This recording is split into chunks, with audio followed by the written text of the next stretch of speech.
Bom, no esporte, então, o ano começou com o maior escândalo de corrupção, né, da história do futebol, acabou derrubando o presidente da FIFA, o Joseph Blatter, e levou o presidente da CBF para a cadeia, né, e agora ele está em prisão domiciliar na Trump Tower, em Nova York. Tem que pedir autorização para ir à igreja e à padaria. Quando ele foi preso, ele já era ex-presidente. O Del Nero já havia, que era o vice dele, já havia assumido a presidência da FIFA.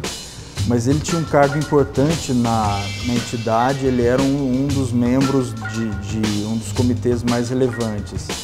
E aí ele foi preso junto com outros 6 cartolas, foi o maior escândalo da história da FIFA, que foram presos por suspeitas de corrupção, especialmente ligadas a um esquema de venda de direitos de transmissão. O que aconteceu nesse ano na FIFA foi um furacão. O Blatter, que era o presidente todo-poderoso, renunciou, foi afastado, na verdade, foi suspenso num primeiro momento.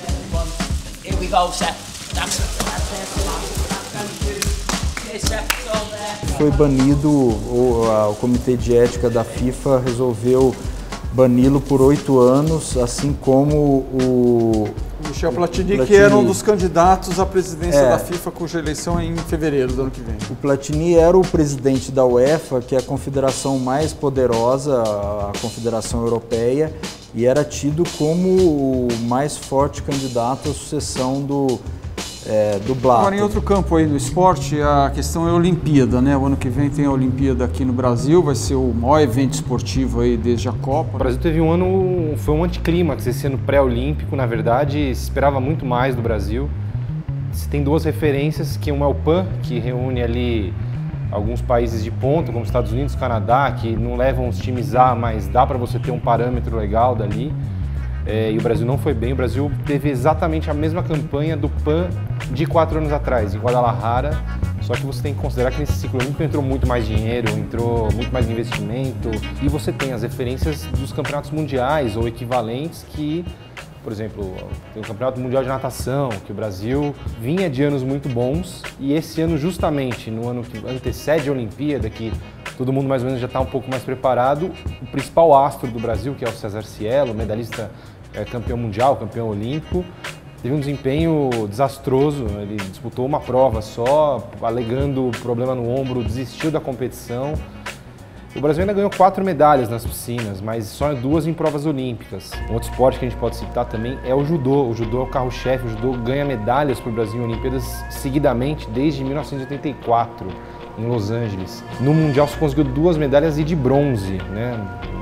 E isso, no Mundial anterior, tinha conseguido 4, sendo uma de ouro. Ou seja, do ponto de vista de resultados de medalhas, pode ser bem frustrante, né? Assim como foi a Copa do Mundo.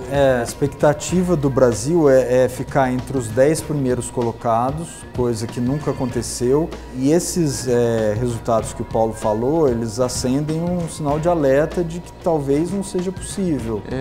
E do ponto de vista da infraestrutura? No caso do Rio de Janeiro, está preparado? Um dos grandes projetos que se prometeu logo no começo do projeto olímpico, que era a despoluição da Baía de Guanabara, já foi pro brejo. Vão remar na sujeira. Exatamente. Nunca, em tempo algum, alguma autoridade brasileira pensou em recuperar alguma coisa disso daqui. Passaram-se 5, 6 anos, não fizeram nada. Uma vez que não vão despoluir para os Jogos Olímpicos, para mim nunca mais vai despoluir. A gente vai ter essa baía suja para o resto da vida. Isso, o Pezão, o governador do Rio, já disse que é inviável, eles não vão conseguir entregar, e que seria talvez o maior legado para o Rio de Janeiro, né? Porque é um legado coletivo ali. Sim. De modo geral, a organização é um pouco superior à da Copa. Há algumas obras em atraso, mas não chega a ser preocupante. É um evento concentrado também, né? Numa cidade só, etc. É mais fácil de administrar isso. Como o Brasil é o país do jeitinho, eu acho que no final acaba dando tudo certo, mas o legado não fica. Vai acontecer o evento, mas vai ser como um circo, que vem, monta tudo e quando o circo acaba vai todo mundo embora e não fica nada. E cá, então falando um pouco de futebol agora, falando da hegemonia paulista, né? Palmeiras levou a Copa do Brasil e Corinthians o Campeonato Brasileiro, né? Eu acho que o Corinthians foi o grande time do ano, fez um excelente Campeonato Brasileiro. bateu o recorde de número de pontos nesse formato de pontos corridos com 20 times, que acontece desde 2006. O Palmeiras ganhou um campeonato importante, que é a Copa do Brasil, numa final emocionante, uma participação incrível do goleiro Fernando Praz. Mas, pensando no torneio sul-americano, o principal torneio sul-americano, que é a Libertadores, a participação brasileira foi fraca. Acabou sendo conquistado pelo River Plate e os brasileiros não chegaram nem sequer à final. Não viram nem o cheiro, né? E do ponto de vista internacional, o Barcelona foi, mais uma vez, o grande destaque, assim, com o trio Messi, Suárez e Neymar. E, curiosamente, são 3 sul-americanos, Messi argentino, Suárez uruguaio e o Neymar brasileiro. E a seleção, qual é a avaliação que vocês fazem? Só 7-1 de 2015 não foi muito animador também, né? O Brasil teve uma Copa América muito ruim, né? Caiu eliminado de novo para o Paraguai nas quartas de final, né? De uma maneira, né? Jogando muito feio mesmo. Então foi mais um ano ruim. O Brasil começou mal a eliminatória também, né? Perdendo para o Chile. Depois até conseguiu alguns bons resultados, arrancou um empate contra a Argentina meio na Bacia das Almas ali, um jogo que foi amplamente dominado. E esse empate, depois de uma vitória sobre o Peru, conseguiu deixar o Brasil, mesmo nesse recesso das eliminatórias, uma posição até certo ponto boa. Mas acho que a maneira como a seleção tem jogado, a recepção da torcida, realmente acho que não é o que a gente espera. Envenenado, Agora, o grande desafio da seleção em 2016 é justamente conquistar a medalha de ouro na Olimpíada. É um feito que a Argentina, por exemplo, já conseguiu e o Brasil nunca. Bom, tirando então o Corinthians, que é uma grande torcida, o Palmeiras, o ano não foi muito bom para o esporte brasileiro, né? Tem o terceiro grande time de São Paulo, que é o São Paulo, né? Que está numa crise política.